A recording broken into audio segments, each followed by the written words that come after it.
Houston is one of the fastest growing cities in the entire country right now. Good jobs, no state income tax, some of the best food in Texas, but nobody moving here gets told the real list. The stuff that actually trips people up after the moving truck pulls away. My name is Allie, and my team and I help roughly 200 families make a move to the Houston area every year.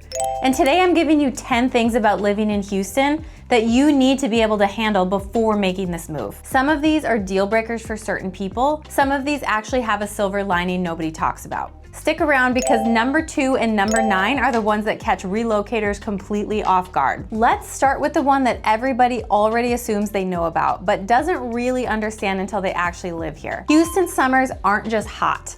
They are hot with humidity that sits at 80 to 90%. Temperatures climb into the mid-90s and often the 100s and stay there from May all the way through early October. That combination means 100 degrees here can feel closer to 115. You will sweat through your shirt walking from your car to your front door. And if you wear glasses like me, it's like you're walking straight into a sauna some days. Outdoor plans in the middle of the day basically don't exist for 5 months out of the year, which is exactly why Houston is known as one of the most air-conditioned cities in the country. If you're someone who needs to be outside a lot, or you're moving from a place with dry summers, this is the fact that will hit you the hardest in month 1. I will say though, you do adjust, and I personally did not think it was nearly as bad as people told me, but I also grew up in Fargo, North Dakota, so I just love the heat. Number 2, Texas doesn't have a state income tax. And that gets talked about constantly. What doesn't get talked about enough though is where that money comes from instead.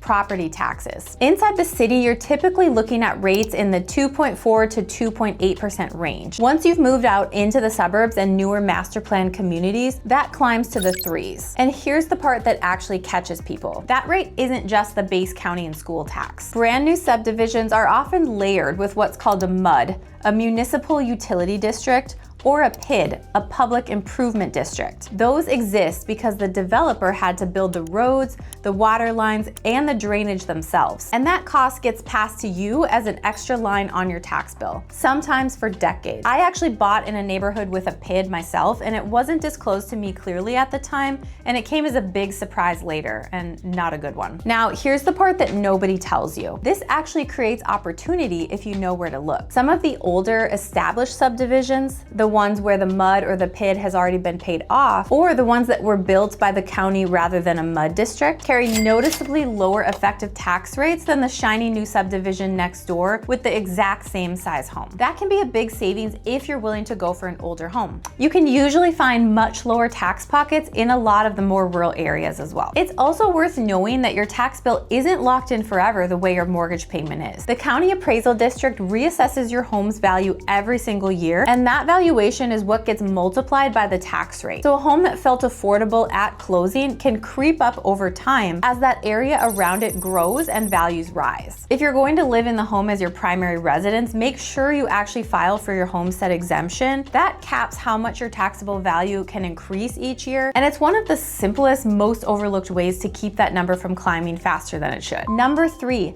hurricane season runs roughly June through November. And yes, we do get direct hits. Hurricane Harvey in 2017 was one of the bigger named storms that dropped huge amounts of rainfall over multiple days, causing major flooding all across Houston. But here's what people misunderstand. Flooding in Houston isn't evenly spread. There are far more neighborhoods that have never flooded than ones that have. What matters is that you check FEMA flood zone maps for the specific property, not just the general area, because flood risk can change from street to street. If you're in a designated flood zone and you're financing the home, your lender will require flood insurance.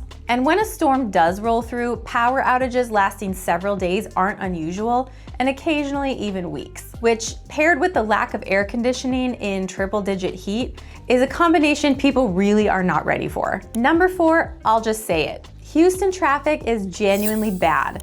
And depending where in North Houston you're commuting from, I-45 South during morning rush hour is its own special kind of test on your patience. Studies have put the average Houston commuter at around 46 hours every year sitting in traffic. And it's not just the rush hour windows anymore, because now a lot of people work from home, and I've personally hit backups right smack in the middle of the afternoon. If you're moving here and your job requires a daily commute into the loop, Test drive your route at the exact time you'd actually be driving it before you commit to a neighborhood. It'll tell you more than any map ever will.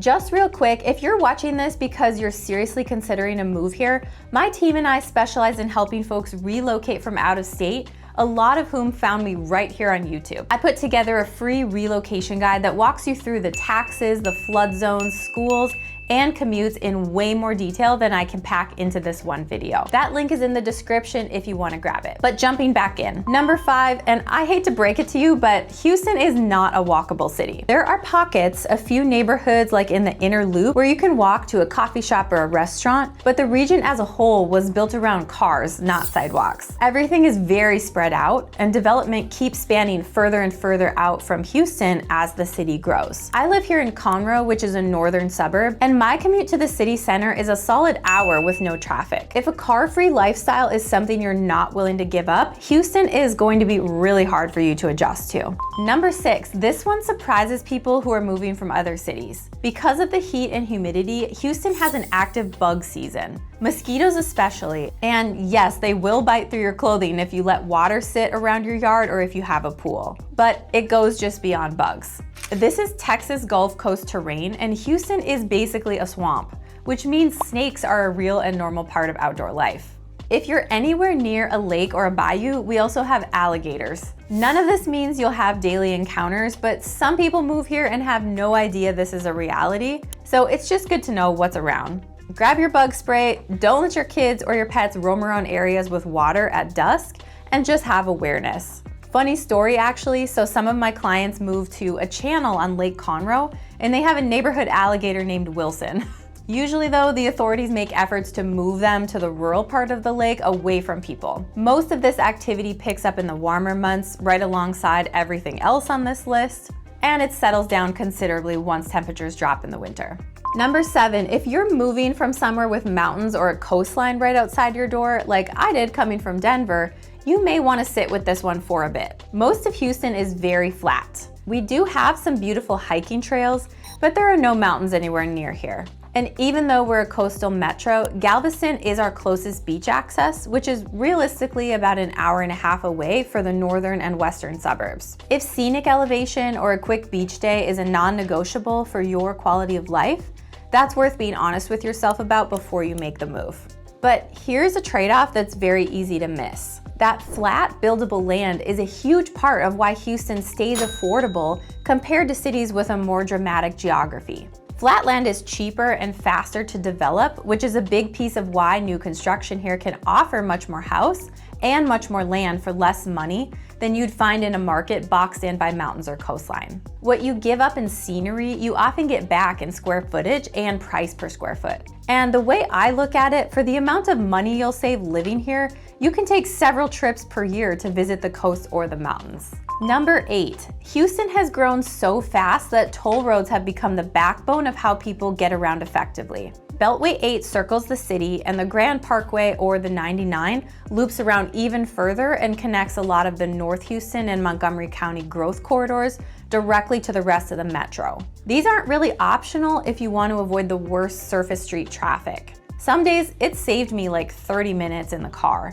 Most people run an easy tag linked to an account online that gets charged automatically, and a single round-trip commute can easily run you $3 to $10 in tolls, depending on how many checkpoints you pass through. So if you drive here regularly, budget for tolls as a real recurring cost, not an occasional one. Now, like I said earlier, I think number 9 surprises a lot of people. Houston does not have public transit. A light rail line, a bus system, and a park and ride service for suburban commuters, but it's mostly built for getting into and around the inner city, not connecting the suburbs to each other. If you live in North Houston, park and ride can get you downtown for work, but that straight shot is about all it offers. There has been talk over the years about extending a metro system up the I-45 corridor to connect downtown and the Woodlands, but nothing's been funded or approved. It's just conversation at this point. So you need to plan your life around driving, not around public transit filling the gap.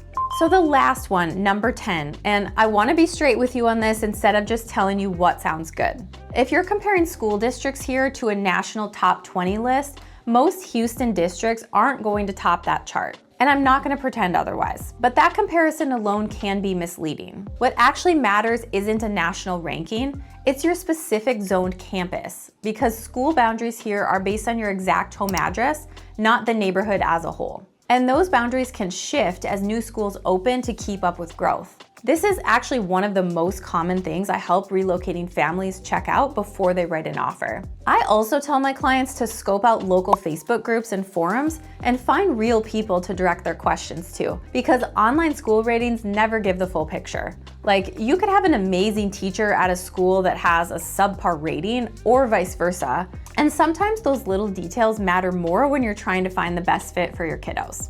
So that's the full list: the taxes, the flooding, the traffic, the wildlife, the terrain, and everything in between. None of these are reasons Houston is a bad place to live. Thousands of families continue to move here every single year. But they're things you need to walk in knowing, not things you can afford to discover after closing. And if you want the full breakdown of all of this specific to Montgomery County and North Houston, grab my relocation guide in the description. And if you've decided Houston's the move for you and you're just trying to figure out where to go, watch this video next where I rank my top 7 suburbs.